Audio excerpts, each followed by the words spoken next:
जिल्हा परिषद आणि पंचायत समितीच्या निवडणुकांसाठी उमेदवार अर्ज मागे घेण्याचा आजचा अखेरचा दिवस।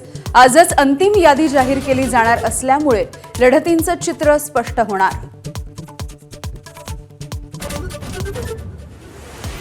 नगरपालिका मनपा निवडणुकांच्या पाठोपाठ आता जिल्हा परिषद निवडणुकांसाठीही शिंदे फडणवीसांचा प्रचाराचा धुरळा। आठवडाभरामध्ये 20 पेक्षा अधिक सभांचं नियोजन।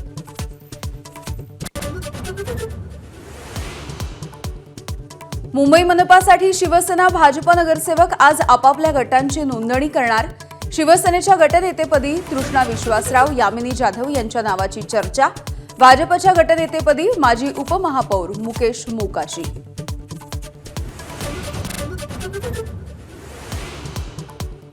ज्येष्ठ नेते सुधीर मुनगंटीवार आज मुख्यमंत्री फडणवीसांना भेटणार।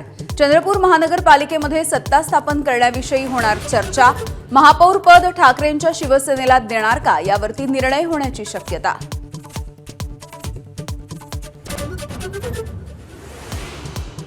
अंबादास दानवे आमच्याकडे येण्याची प्रोसेस सुरू झाली आहे। उद्योगमंत्री उदय सामंतांचा मोठा दावा।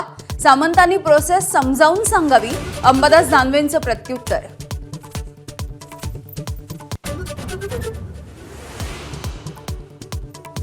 भाषणात डॉक्टर बाबासाहेब आंबेडकरांचं नाव न घेतल्यामुळे मंत्री गिरीश महाजनांच्या अडचणी वाढण्याची शक्यता। तक्रारदार वन कर्मचाऱ्यांकडून तक्रार दाखल। अॅट्रॉसिटीच्या अंतर्गत गुन्हा दाखल करण्याची मागणी।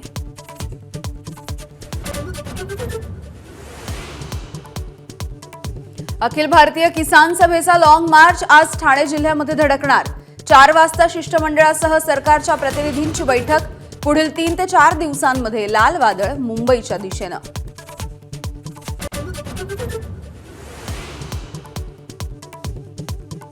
पुण्याच्या सोरताफवाडीमध्ये सासरच्या जाचाला कंटाळून इंजिनियर विवाहितेची आत्महत्या।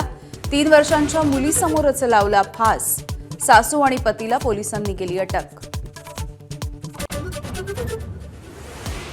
संसदेच्या अर्थसंकल्पीय अधिवेशनाच्या पार्श्वभूमीवरती आज केंद्र सरकारतर्फे सर्वपक्षीय बैठकीचे आयोजन।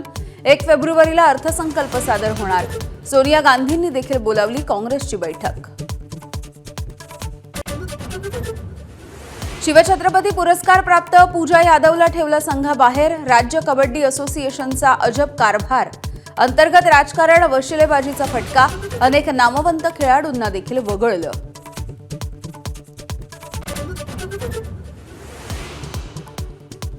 भारत आणि युरोपियन युनियनमध्ये आज मुक्त व्यापार कराराची घोषणा होणार।